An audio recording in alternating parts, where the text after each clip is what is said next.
Днешният ти гост е един специален човек. Той не просто играе, а е виртуоз в два различни спорта – мини футбол и футзал.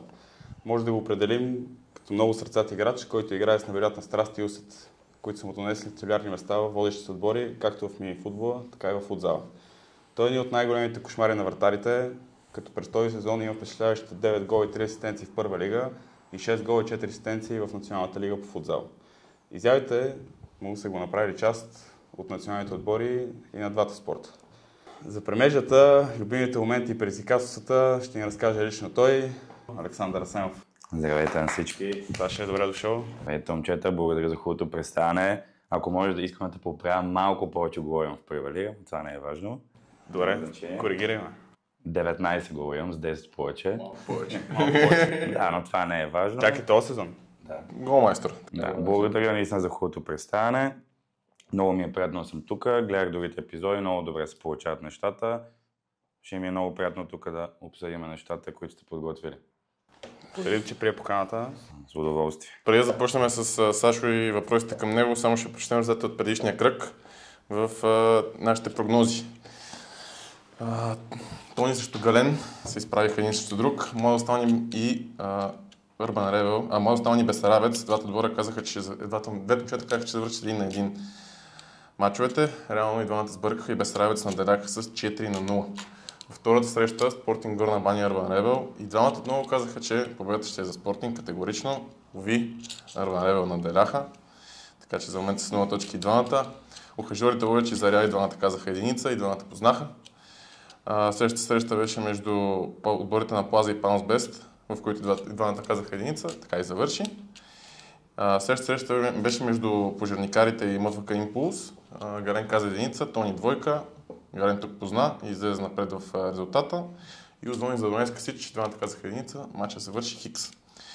С това нещо Гален победи Тони с 3-2 и влиза в ранглистата на първо място с 3 познати. Влади остава с 2 на второ. Кой е Саша Асенов практически? Първо да познаем нашите зрители за тези, които не те познават. Сашо Асенов е едно обикновено момче, което цял живот се занимава с футбол от ранна детска възраст. Може би не знам дали знаете, но съм доста голям фен на Левски от малък. И интересното е, че от 7 годишна възраст, 10 години тренирах в школата на Славия. Нали? Бях там доста основна част на нашия набор, бяхме доста години шампиони. С две думи бяхме най-силният набор в продължение на 5-6 години. Това е за набор 2002. За набор 2002, да. Там си имаше футболисти. Да, имаше доста добри футболисти, доста добре не се получаваха нещата.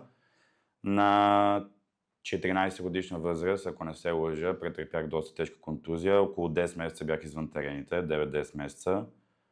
Възстанових се, обаче в Славия вече нещата не се получаваха както трябва. Смених няколко отбора, отидох в септември, отидох в Левски Раковски. Това за по един сезон съм играл в тия отбори.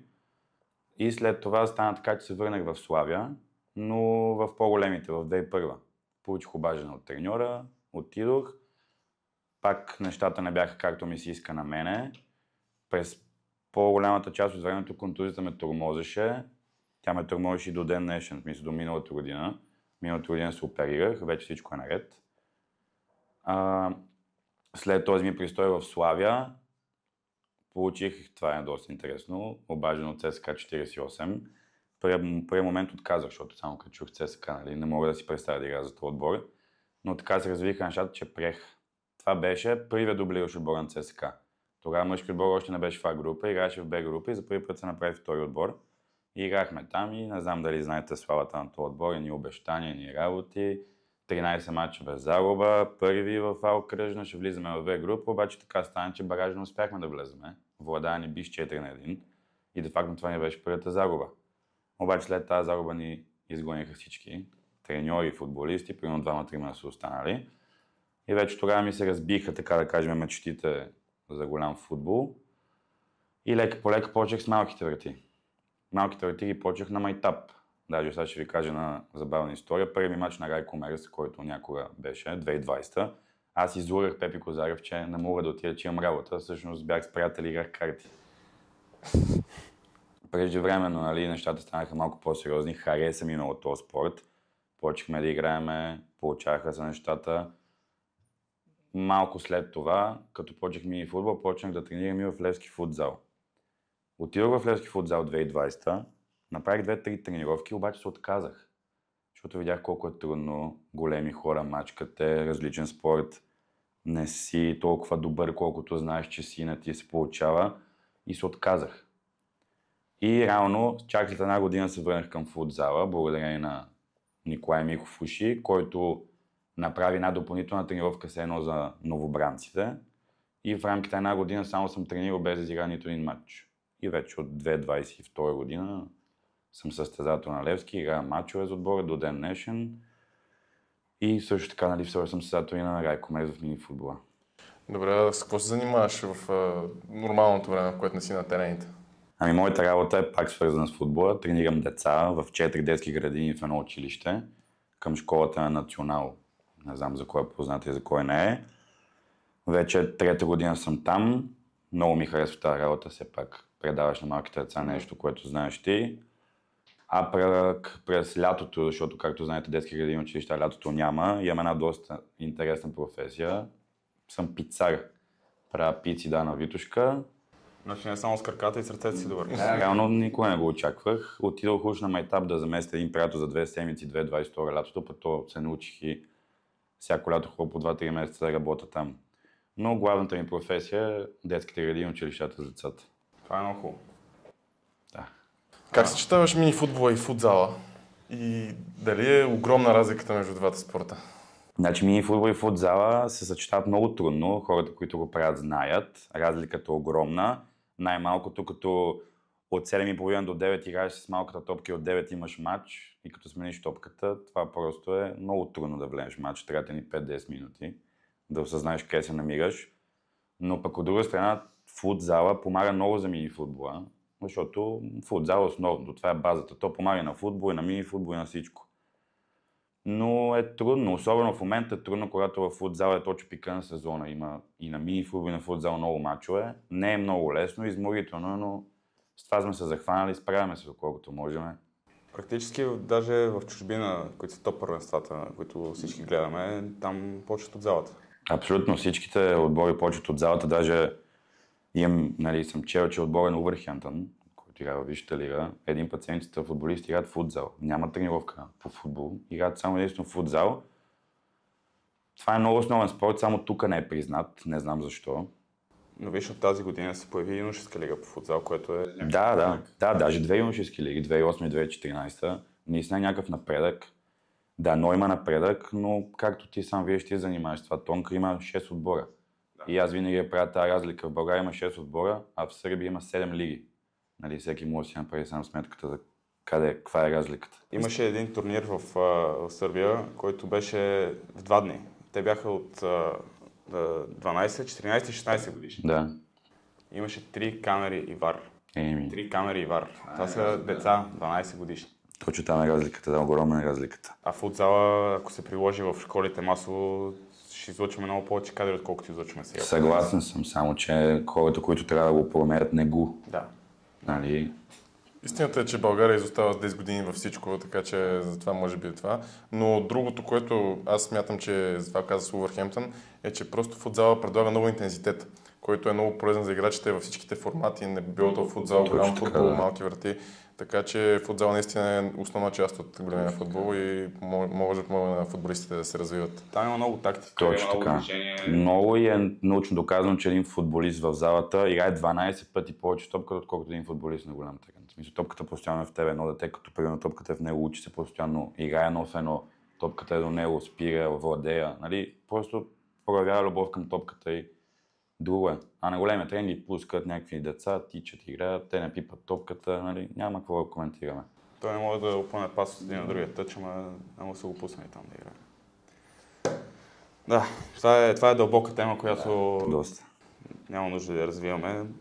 Нали, трябва да се обръща внимание на футзала, със сигурност, но ето виж, говори се, че до година ще влязат още отбори в футзала. Това ти кажа, често така се говори от вече доста време.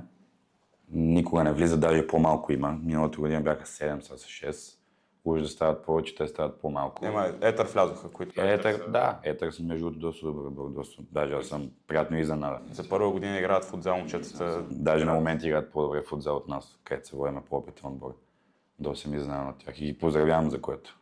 Аз като един организатор в вамбосвата вече 7 години мога да ти кажа, че за мен е много по-добре да има 6 силни и организирани отбори, които да си изиграят сезон, отколкото да имаш 10, от които примерно 3 да са несериозни и средата на сезона да ги бият 4-5 пъти и да се откажат. По принцип си прав, да. По принцип си прав и 6 отбора са доста сериозни в футзала, нали? Сега, нали, ЦСКА не искам да ги обиждам, нали? Малко по-отстъпват от другите отбори, но все пак момчета са сериозни, изрядни, тренират, идват, играят, нали? Бих си. Браво за което, бих си ви. Да, така че явно и в тях има някакъв напредък, нали? Да, това също тук споменавам аз интересна история, между другото, която знам дали я знаеш. Първите ми тренировки в зала бяха точно в ЦСКА. А, ти си бил в ЦСКА ли? Да. И що смени? Прецених, че мястото, където съм сега, ще чувствам по-добре, ще ми помогне. По принцип, може да си прав, да. А и мен малко ми пречеше звездата. Трудно ми беше, Трудно. Но там ме посрещаха много добре, треньорът се отнасяше много добре с мен, имахме вратарски тренировки дори. Има тренировъчен процес, това е мисълта, не са просто да събирате да дарите топката. Това е хубаво, че има вратарски тренировки, ние почти нямаме, така че това е доста похвално. Имат широк състав, винаги ходеха по 12-13 човека на тренировки, така че пожелавам успех. Да. Но показват по-добри резултати за бъдеще. Добре, ти си бил част от два национални отбора на България. Единия по минифутбол, другия по футзал. Минифутбол малко по-такава различна част си взел, но все пак кажи какво е чувството да представяш родината си да представяш извън България, някакви интересни истории от пътуванията и така нататък. Значи, чувството уникално. За първи път получих повиквателна миналата година, април месец, като бяхме в Австрия, нали, де-факто на квалификациите за европейски кръг. Не знам дали ви е ясно, сега ще ви кажа една информация. Ние успяхме да ги минем тези квалификации. Станахме втори в групата с 4 точки. Австрия бяха първи, както и да е. За първи път от 12 години България успя да се класира за предварителен кръг на европейско първенство по футзал и за 2 години от съществуването им. Де-факто първото класиране 2012, сега беше второто. Никой не очакваше, наистина. Никой не вярваше, че ще го направим това. Значи ние излезахме срещу Израел. Сега ще ви обясня колко пари взимат Израел. 200 евро на ден, 2000 евро на месец заплата. Ние направихме 0-0 с тях и мисля да кажа, че много по-добре играхме от тях, наистина. Те си имат и сериозни футзалисти. Точно така. Австрия също са толкова напреднала държава по футзал, биха ни 1-0, 2-2. Хубав матч пак стана. Можеше и ние да биеме, нищо не се знаеше. Но да, това ми беше първото преживяване с националния отбор. Беше страхотно. Аз съм свикнал да съм най-малък и там също бях най-малки, въпреки съм на 22 години и бях доста най-малкия.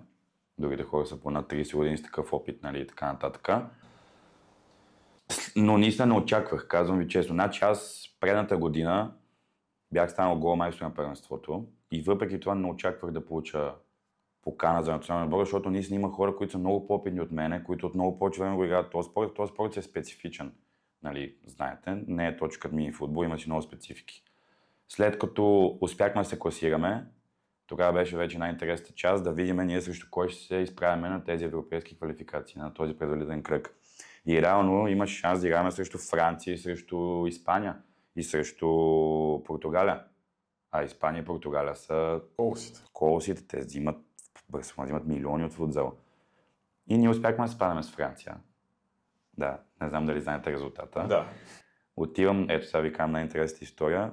Отиваме да играем в Самоков, беше домакински матч. Сега на 10 или 11 април сме гости в Лион, ще играем.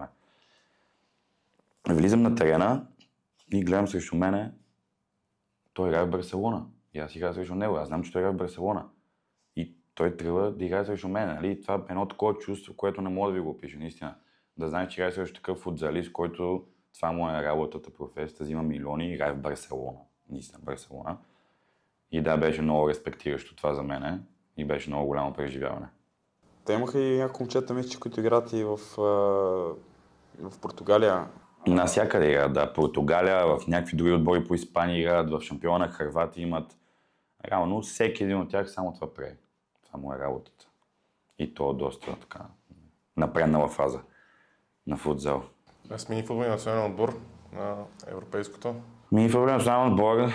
Аз бях част от него, но по-скоро като зрител 2022 година. Това беше така на първото им изгряването. Изгряването, точно така, когато станаха трети, нали, в Европа, което е един уникален успех. От тогава мини футбол в нашата държава върви доста нагоре, наистина. Даже много хубаво върви. Има отбори, има организация. Само хубави неща се случват в мини футбола, което много апелирам. Но пак сме далеч от истината. Може би е така, но... С времето ще стане. Дано си прав с времето да стане. Реално не съм бил част като футболист от мини-футболния отбор. Няколко пъти съм тренирал с тях, нали, защото все пак треньора на мини-футболния отбор ми е треньора на мене в залата. И като примерно някой човек не е успял да отише на тренировка, ме е викал просто за попълна бройката. Ти беше част от проекта Националния отбор? Да, от проекта Националния отбор бях част. Той беше 2023 лятото, точно след Шампионска лига. Да, бях част. Това беше първият проект на Националния отбор. Май даже единствения. Да, май така остана. Да. Бях част. Между другото, доста хора от него в момента са национали. Може би половината. Но точно тогава ми беше най-голямото мъчение с коляното и буквално след като се прибрах в София от морето, се оперирах. То съществува правилото, че не можеш да играеш с двата национални отбора, нали така? Точно така. Даже си имал в един момент трябва да избираш. Точно така. Интересното е, че ако играеш футзал, както съм аз, за да играеш мини футбол трябва да мине една календарна година. Ако играеш мини футбол, за да се преместиш към футзал, може от днеска за утре да го направиш. Това е доста интересно правило. Но едновременно не мога да играеш. Да. Национален отбор. Добре, като играч от един от най-добрите отбори в София, кои мачове би казал, че те оставят най-много удоволствие? Има ли отбори, срещу които ти харесва да играеш, такива, срещу които не ти харесва? Някой играч, който се открива в състоянието, като наистина труден за игра срещу него? Значи, лично за мен най-трудният играч, срещу който съм играл е Илян Генаев, нали, защитник. Много ми е трудно срещу него винаги. Също така, приятен отбор, много приятни отбори има. Аз също симпатизирам на страшно много отбори. Може би любимите отбори са ми тяло преди, че ми е DXC. Така вече от 5 години много им симпатизирам. Не знам защо, не мога да ти опиша точно. А неприятни отбори, може би единствен неприятен отбор, срещу който не обичам да играя, отбора на Връбница. Не знам за кой е познат, да. Просто не си единствен. Срещу тях не се играе добре, да. Знаете как си играе, няма какво да обяснявам. Друг не мога да сета наистина кой да ми е неприятен, така да кажа. Добре, няма как да засегнем първа лига. Mm-hmm. Там малко не сте... В криза сте малко. Не малко. Но сте участники миналата година, бяхте и тази година. Смяташ ли, т.е. ти го каза, да развива се мини футбол в България с... Точно така, да. Значи, само нали, като сметаме, че има такова първенство на по-големия терен, на европейският терен, както си играе навсякъде. Организация работи от всичките лиги, от Вамбус, от АМАФ, от БАНФ, най-силните отбори, нали, реално играят там. Това е супер. Нали. Похвално е много. Ние наистина сме в доста голяма криза, но искам да ти кажа, че миналата година бяхме така. По едно време. Имаше много хиксове подред. Да, хиксове, загуби. Примерно 10 мача нямахме победа, но да, повече бяха хиксове. Сега са малко повече загубите. Но някакси накрая успяхме да се дигнем.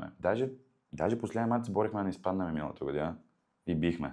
И не изпаднахме. Мисля, там той багаж играеш, да не изпадаш директно. Да. Но ние имаше шанс да играме багажи. Но е тегаво, тегаво е сега много. И вие сте едни от отборите, които налагат основно млади, Точно. За разлика от други отбори, които взимат вече готови кадри. То сте готови. Да. Така че ево, за което и аз това го уважавам много. Трябва да се развиват моите хора, иначе в един момент ще станем просто с едни хора, които вече са застаряващи и не могат да поддържат нивото, което се очаква. Как намирате хората, които вкарвате и налагате? Реално ядрото на наш отбор е 5-6 човека, които сме си приятели от много години. Вече от над 10 години, може би. И реално ли, малко или много, всички сме занимавали с футбол. Имаме доста познати от напред-назад от терените и така нататък.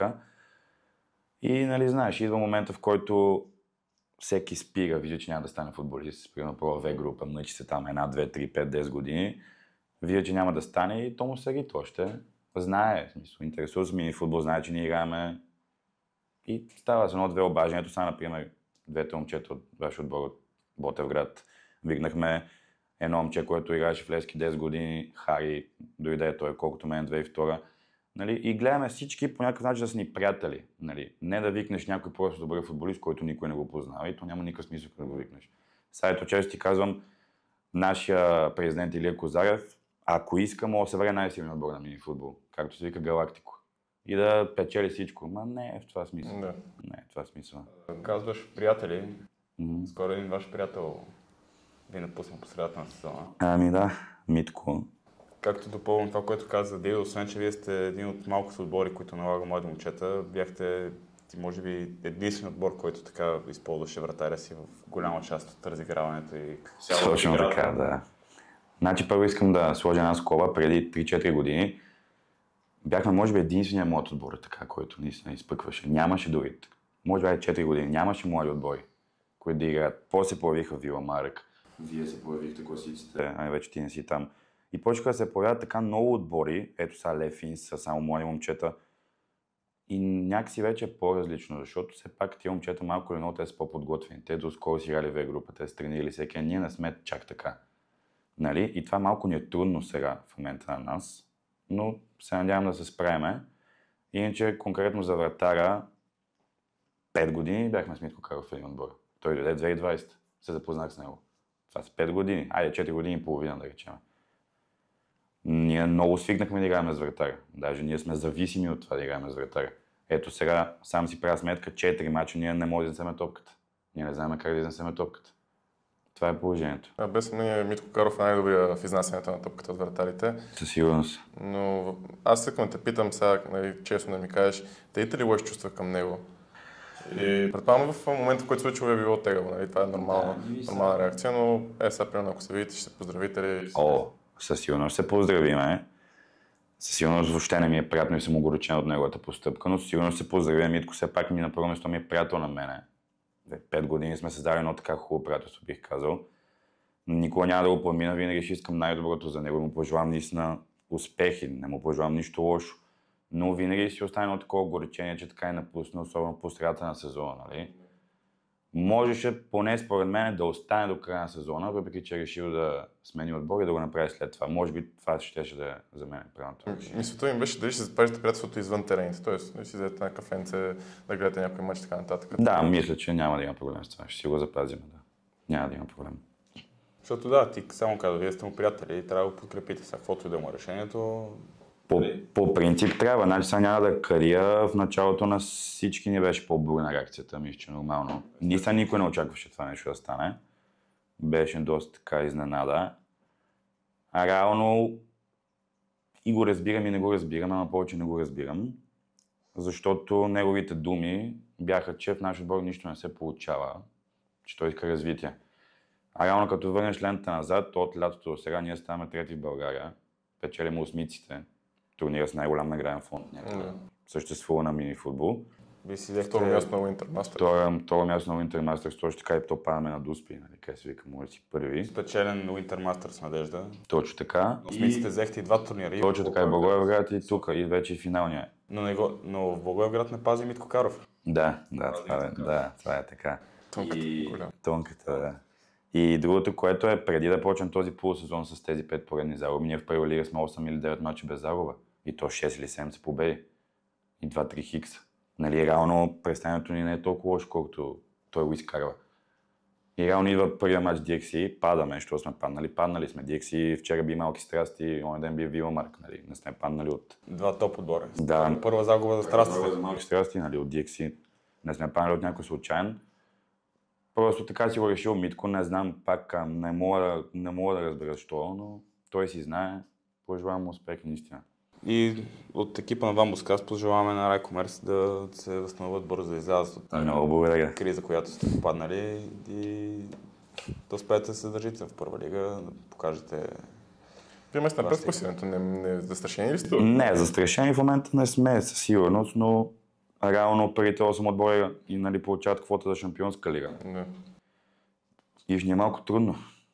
В момента сме на 5-6 точки от 8-то место. Нали, има много мачо, има 13-14 мачо, но... Има и нови отбори в първа лига, с които още... Но наистина ще ни е много трудно, няма да скрива душата. По-трудно не съм го усещал никога, аз ви кажам, нали, като част от отбори, човек на терена, който нали, вътре вижда, не става нещо. Ще трябва да се нагърбиш. И доста хора се опитваме, ето сега нали, Никола Крумов се връща. Това е много...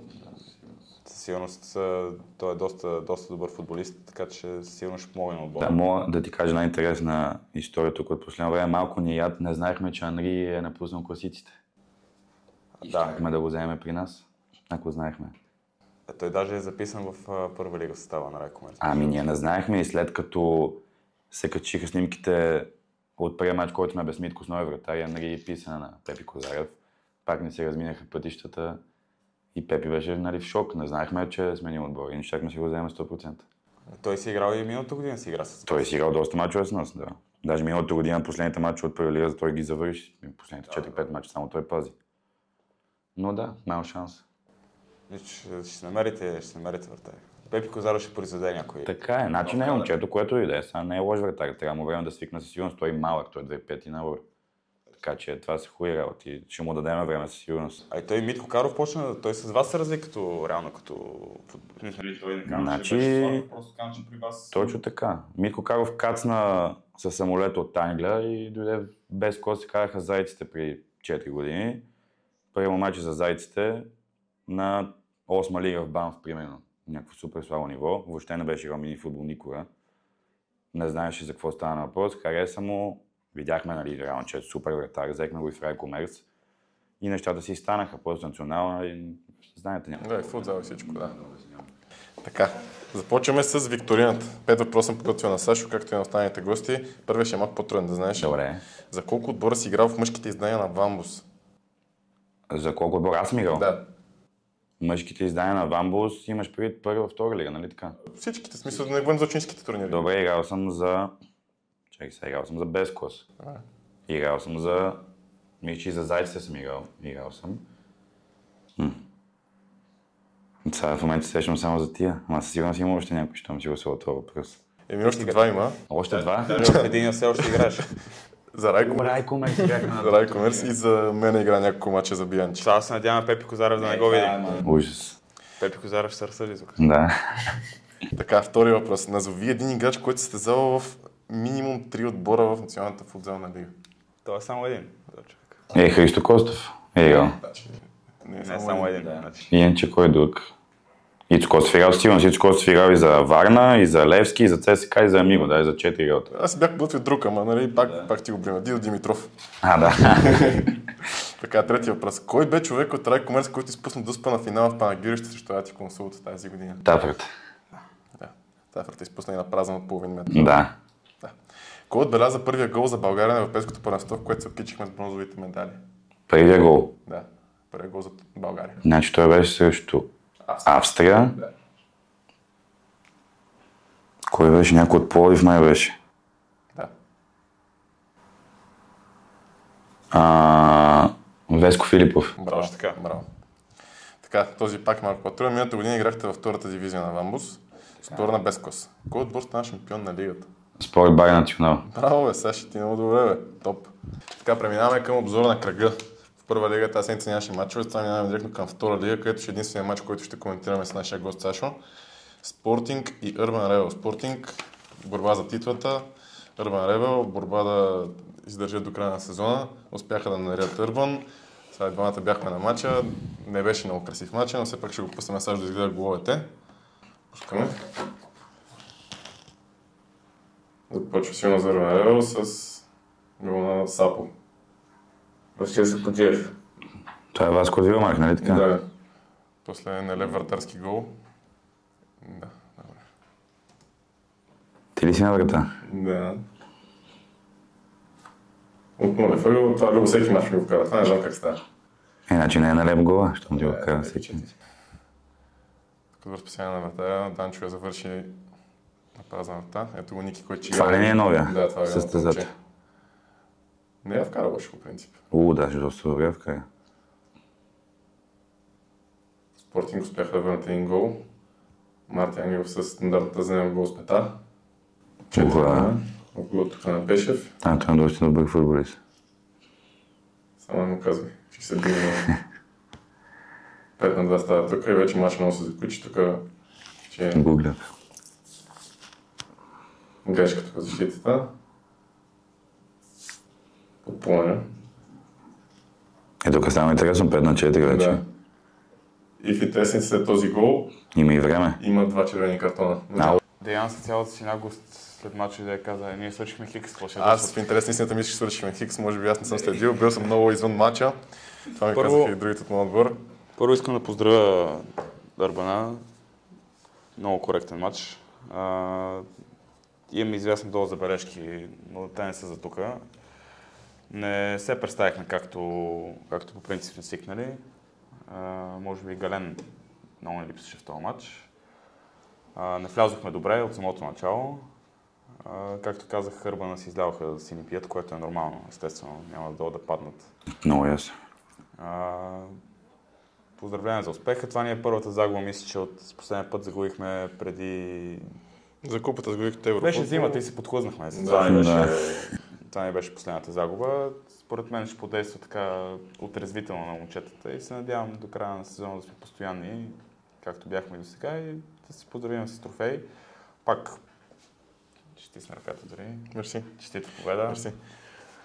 Аз мога да кажа само, че въпреки победата матчът не беше хубав. Сега си говоря с момчетата от Спортинг, че не се получи това, което очаквах. Имаше много фалове, имаше много картони.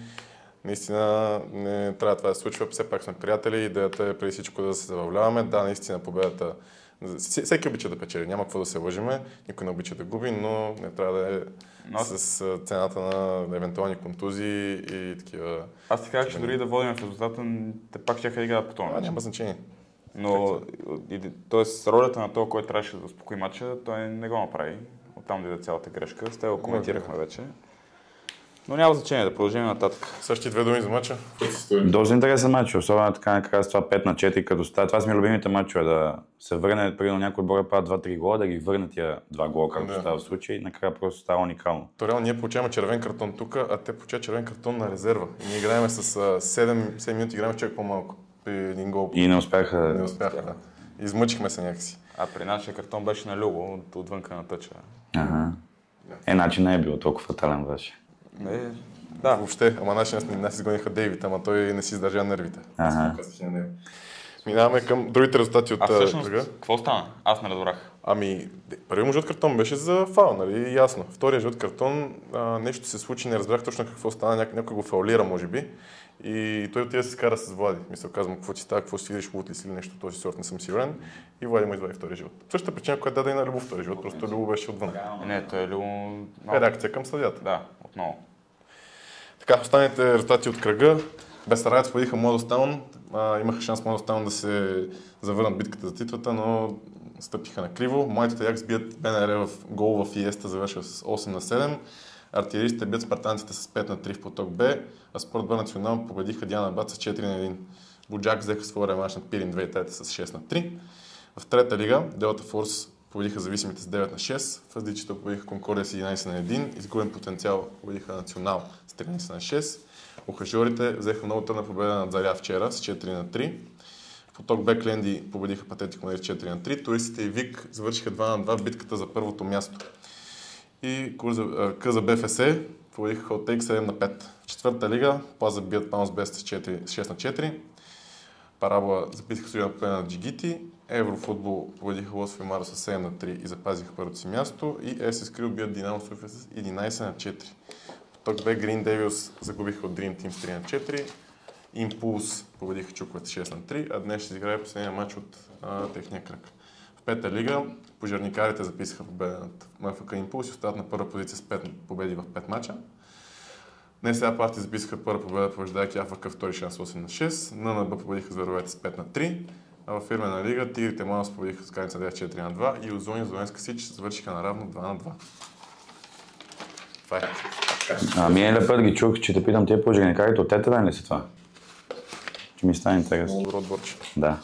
А тия ННБ са взели ти от Саяна, знаеш, че има ни двама Александър Димитров и Димитър Колев. Димитър Колев е в Левски футзал вече. Дали бе?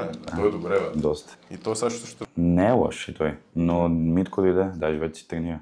Левски футзал имат и нов вратар. Да. За кой говориш? За Братовчети. Да.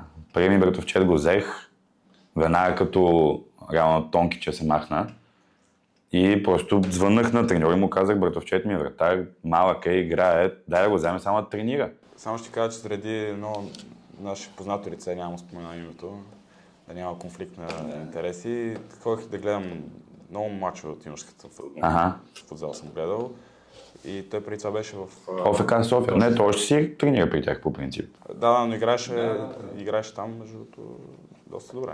Ами да, добре, много има да учи, все пак е малък, но не е интересно беше, че аз го взех просто да тренира, да имаме двама вратари на тренировката и отиваме трета тренировка, бам, доноси ми 2 снимки и такова, и лична карта преснимана, картотекиран си.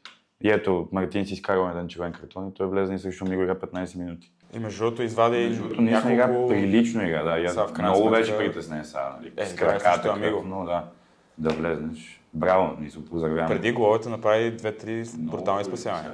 Факт, така е. Така че му пожелавам успех на момчето, но се развие правилно. Да, но ще се развие, ако слуша. Vision the Entertainers. Единица. БНР Младите Аякс. Единица. Изгубен потенциал Конкордия. Хикс. 1. Плаза Тим Парабола. Единица. И аз ще кажа 1. Нон-стоп и зверовете. Пак единица. За Дунайска Сич Декатлон. Хикс. Единица. След като преминахме през всичките сегменти и игри и коментирахме първа лига, кажи ми, Саш, според тебе нещо, което искаш да се промени в минифутбола? Може би това, което искам да се промени, то така нашумя последно време, може би, е това наистина, поне аз като почнах да играм минифутбол преди 4-5 години, наистина се виждаш как всеки един отбор, без значение дали е водещ, не е толкова силен или е по-слаб, наистина всеки един отбор беше създаден от приятели, си виждаш как наистина приятели са на тренер. Разбираш, че излезеш да победиш. Никой не излезе да падне. Но последно време нашумя да правим най-силните отбори, да печелиме купи, а то няма никакво значение наистина с това нещо. Защото ти хубаво, ще направиш най-силен отбор, ще отидеш, ще спечелиш купата и какво? Нищо няма да стане. Просто спечелиш някаква купа, ще знаят 2 седмици, че си спечелил най-силното първенство и това е. Идеята е да сте колектив, сплотени и да сте само приятели. Много примери вече има в Първа лига, където хората запознават буквално на терена. Те не се знаят и отиват и играят матч. За мен това не е окей, може би това искам да се промени наистина всичките отбори да си както бяха преди. Най-голям пример за това нещо, който го гледа, това искам да кажа, тя опречиш ми. Това са отбори над 10 години, само единствено от приятели и са били водещ отбор винаги. Шампионска лига финали са играли, какви ли не турнири са печелили. Само единствено приятели, без значение колко са силни и слаби, излизат и играят и това е. То тук и организаторите, в смисъл, на отборите имат... Сигурност. Защото те викат хората практически. Със сигурност, нали. Разбира се, че нали, те имат вина за това нещо, но за мен това нещо наистина е излишно, няма никакъв смисъл от това нещо. Но в крайна сметка, ние ако искаме това нещо да се развие и да стане професионален спорт, неизменно трябва да се случи, Саши. В смисъл... По принцип е така. Редно, ако имаш някакви минуси в отбора, да подсилиш състава. По принцип е така, да. По принцип е така, но аз не казвам, че вашето мнение не е вярно, нали, това, което кажете. Аз не казвам, че хората, които го правят, нали, е толкова грешно това нещо. Просто аз съм на друго мнение. Ако зависи от мен, бих искал да е така, както казвам аз. По-скоро някои хора го приемат прекалено сериозно, докато ти си го приемаш като едно развлечение, да си се събереш с приятели, да си поритате, после евентуално да пиете по една бира, да пущате по едно регре. Не евентуално. То, да, то това е ясно. Да, не, то виса, то малко е странен този въпрос, защото аз го приемам точно така развлечение, приятели, само че в нашите лиги не е много за развлечение, каквото си говорим. В смисъл, не мога да отидеш така да отбиеш номера, нали? Да, в Първа лига си сигурно. Да, не може така, не, дори и Първа лига на Вамбус, Първа лига на Банф, Първа лига на Амфол и цялата Първа лига. Не става да отбиеш номера, но наистина първото ми мото, така да го нарека, е точно да отидеме, да се виеме и ние всеки път след мач се бираме. Дали ще е бира, дали ще е сокче, дали ще е геле, важното е да се виеме, нали? Сокчето е рядко. Да, сокчето наистина е рядко, ако съм с колата. Добре, в футзала, какво би искал да се промени? В футзала доста неща трябва да се променят. Наистина доста неща, като начало трябва доста хора да разберат какво е футзал, защото много хора, с които занимават с футбол, въобще не знаят какво е футзал. Или знаят какво е футзал, но въобще не му обръщат внимание. Даже знам за една история, обаче ще изложи точно кой човек от БФС е бил. Човек от футзалните среди, разговаря с човек от БФС, обяснява му, нали, как трябва футзала да се развие, как така и така. И той просто му отговаря, нали, че футзал е единството, което ще направи да попречи на големия футбол.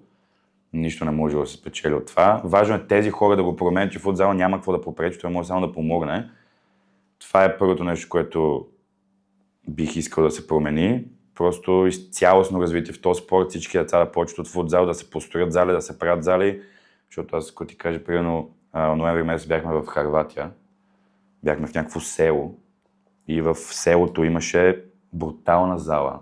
Първо една, брутална, тук няма такава.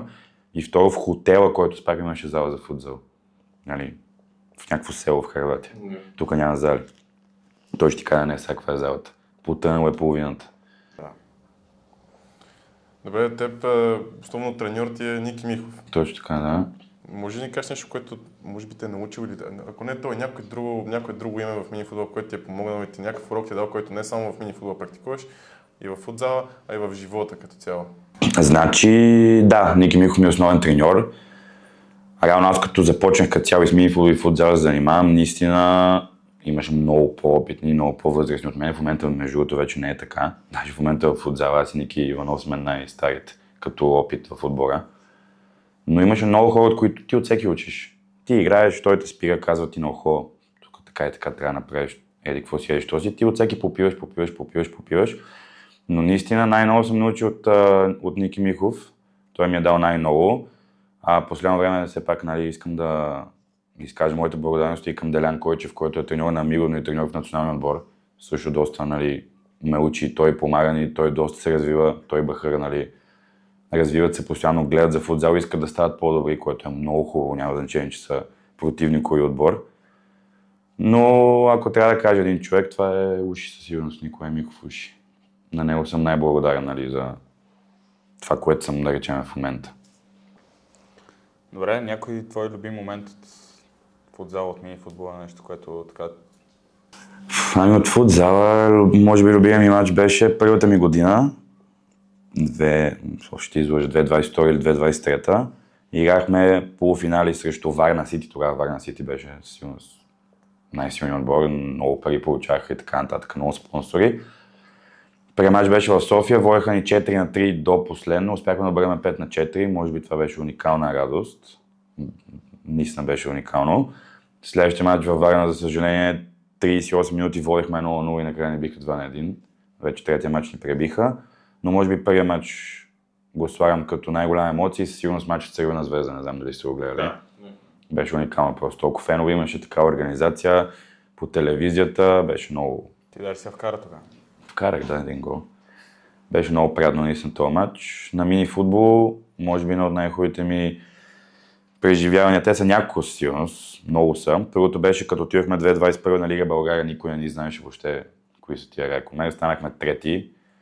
Тогава, в смисъл, Тератрак играеха, много Саяна играеха, Лига България, много отбори играеха и няма да забравя на осмина финала, първият матч след групите, падахме 4 на 1, 5 минути преди края успяхме да обърнем, не знам как. Никога не сме правили такова нещо. Второ хубаво преживяване, което мога да кажа сигурност на осмиците. Беше, особено след това беше уникално. Емануел дигна ли купата? Купата Емануела, да. И сутринта, като останах, Наско Христов писа в групата, претете преслава с купата. Той не знаеш коя пее. Но да, много, с мини-футбол са много преживяванията. Това е голяма икона на Наско. Доста голяма, да. Може би той е един от хората, които така доста ми е помогнал и на мен, като цяло на отбора през годините, защото преди 4 години изведнъж дойде Наско, човек на 30 години с някакви на 20 години момчета. Много странно, той бе име голямо в мини-футбола, за клетката, за тяло пречи Мигал, изведнъж дойде с нас. Много ни помогни, т.е. сигурно съм му благодарен много и на него. И на Илия Козарев, разбира се. Няма какво да коментираме него. Наско Христов на един матч просто излезе да тия да види детето и се... Да, всякакви такива неща правя. Сега приемам в Панагюрище преди няколко ден, къде бяхме на турнира там, при няколко месеца, при няколко дена. Преди месец беше, да? Ние биеме до списати консулт, той си тръгна. Той въобще не ги гледа до спитане. Аз на съдята да си свали якито треньора на Вила Марк, защото се бърка. Да, на него му каза да си свали якито, така е. Играеме първа лига с Миро, ги бихме 0-0 първия матч. 5 минути преди края си тръгна от терена. Гледа си тръгна, да, някакви такива неща прави, но сигурност много ни е помогнал през годините и все още ни помага. И съм сигурен, че са много забавни времената с него. Доста забавно, да. Той ли е душата в рак? Може би да. Добре, да си има един страничен въпрос, понеже тафрата със сигурност ви развали мача с Сати Консулт. Може някой да каже, че два пъти изпусна. Какво му казахте след мача? Успокоихте ли го или го грабнахте? Не, успокоихме го със сигурност. Няма, грабване при нас няма смисъл. Аз съм изпускал, всеки изпускал. Дуспи, реално първата шампионска лига, в която участвахме в групите, вкарах 3 или 4 гола, може би ми беше турнира най-добрият ми турнир беше това, после на 8-я финал пак вкарах гол, един с мечките изпуснаха решаваща дуспа и заради моята дуспа паднахме. Всеки спуска дуспа, наистина тази врата беше доста голям виновник с този пропуск, който каза ти, това буквално беше от голината. Наистина беше от голината. Но се случва на всеки, той ни е приятел, съотборник ни е, заедно биеме и заедно губиме. Така че... Та една ситуация е пропустил, той доста други пъти е помогнал много на Райко, така че... Много е важно наистина заедно да печелим и заедно да губиме. За всеки отбор трябва. Да, това е сигурност. Кажи нещо на нашите зрители за мини-футбол, за футзала. Ами, какво да кажа? Това, което мога да кажа е, че най-вече, нали, аз това казах и на едно интервю скоро, което дадох там по игрищата.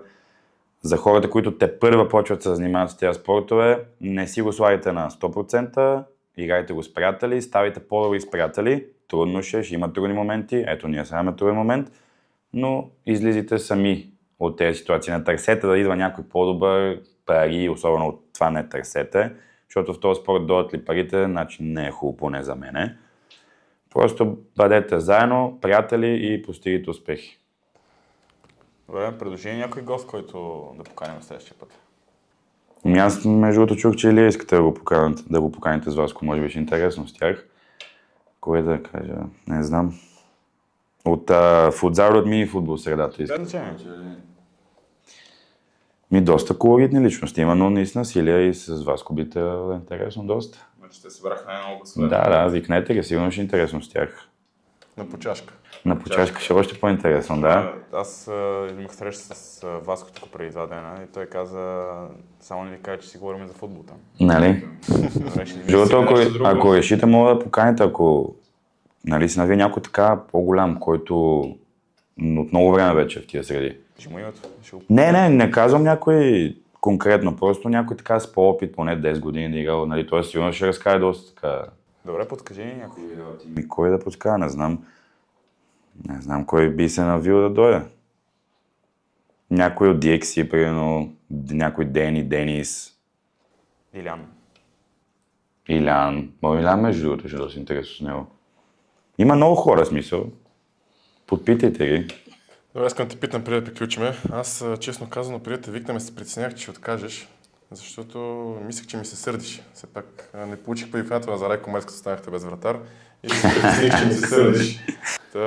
Има ли нещо общо в смисъл? Не, разбира се. Как на той не те викна, не за друго. Така ли? Да. Не, разбира се няма. Защо не получих предифнателна? Ти ли? Между другото, ето виж, аз и за Андрей не се сетихме за никой. Реално, това момче, което дойде сега да пази, то малко или много, все едно, не знам как да си изразя, все едно, нали, Веско и Ники го познават, бил на някакъв турнир във Враца с тях, буквално предния уикенд преди Митко да ни напусне. Бил пазил много добре, станал и вратар на турнира и ценно не го поднесоха на тепсия този вратар, нали, реално. Да. Буквално просто едно той, никой не го познаеше, просто казаха, този вратар, това е. И нали, момчето дойде. Ние дори нямахме, ето честно ви казвам, нямахме време да седнем и да помислиме. Не сте коментирали? Никой не е коментирал, то стана от днес за утре всичко. Това е най-трудният поз в мини-футбола, със сигурност за намиране на хора, каквото е си говорил. Със сигурност, и за мен вратар е най-трудният пост като цяло в футбола и най-важният, защото както се казва, че вратар е половин отбор, в мини-футбол и футзал е повече от половин отбор. Поне за мен. Вратар е най-важният. Кой е най-добрият вратар в България според теб? И на мини-футбол, и на футзал? Това е между двама според мен. Значи сега няма какво да си крива душата на мини-футбол, сигурност. Митко ми влиза, мога да кажа топ 3 сега, най-добре вратар, не мога да ти кажа на мини-футбола. Нали, мога да ги нареда и няма да казвам кой е първи, втори, трети, за мен всичките са на едно ниво. Митко, Майло със сигурност за мен е феноменален вратар и Тошко Малинов, нали. Това за мен са тримата най-добри вратари. На футзал са двама, безспорно Ицо на Мило е най-добрият вратар и другия на Черно море, не му знам името. Този, който той е национално Израел между. Да. Да, той е също доста добър вратар. И аз му забравих името. Не мога да се тя. Но той е, да. Да, но за мен Ицо е най-добрия, наистина, безспорно Ицо е. Когато аз почнах да гледам футзал, това беше доста преди да почна да тренирам. И го видях този човек и викам, какъв е този човек, крайна сметка. И после му изгледах няколко мача и викам, това е... По принцип, никога няма да си кажеш, че се занимава с футбол. Или какъвто да вид на футбола. Точно, нищо общо с футбола не прилича. Но аз ти казвам, като излезеш сам срещу него, вратата не виждаш откъде му да вкараш гол. Топката не му минут никъде. Добре, вие с Пепката сте организатори на Райкомерс, а какво е си? Да, най-вече той, да. Какви са амбициите пред вашия отбор? Значи, търсиме най-вече дълголетие.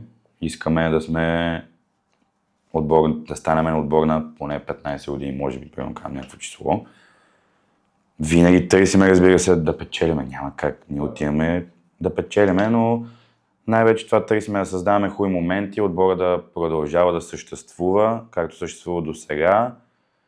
И нищо по-специално, наистина. Не търсиме примерно някой специален трофей. При нас един човек беше казал преди, няма да му казвам името, аз съм спечелил всичко без седи, какво си примерно, едещо си. Примерно той си води статистика на трофеите. Няма никакъв смисъл от това. Отиваш, играеш, ако спечелиш хубаво, печелиш. Но това е най-вече да си останем отбора. Най-важното. Както казахме по-рано, пожелаваме ви успех на тебе в футзала, в мини-футбола, на Райкомерс. Да си здрав най-вече, да нямаш контузии, да мога да си на терена. И все повече и повече хубави моменти. Да, мерси, момчета. Ще направим скоро епизоди такива с истории от мини-футбол, много ще се радваме да дойдете с Пепи двамата да разкажем. Той между другото беше много рад, че днеска не успяваме, просто много работи, че имаше доста голямо желание да дойде той. Реално тук в момента да кажем, практически ти се появи на мястото на Пепи, защото аз си бях говорил с него. Да. Не, ние сме се разбрали с Пепката в момента, в който може, със сигурност ще... Някои хора казаха, че много обръщам внимание на Левски. Не го правим нарочно, просто така случва. Гален да е тренирал в Левски, Вай да е тренирал в Левски, сега и Сашо да играе в Левски. Така се случва, наистина не го правим нарочно. Ще викнем хора и от ЦСКА, и от Лудогорец, и от Ботев, и така нататък. Така се случи, наистина не е нарочно. Искам това да кажа само. И с това ще завършим епизода. Благодарим ви много, че гледахте. Пишете коментари, кой искате да видите следващия епизод, абонирайте се, харесайте видеото и ще се видим отново друга седмица с нов гост, нови игри и нови предизвикателства. Чао!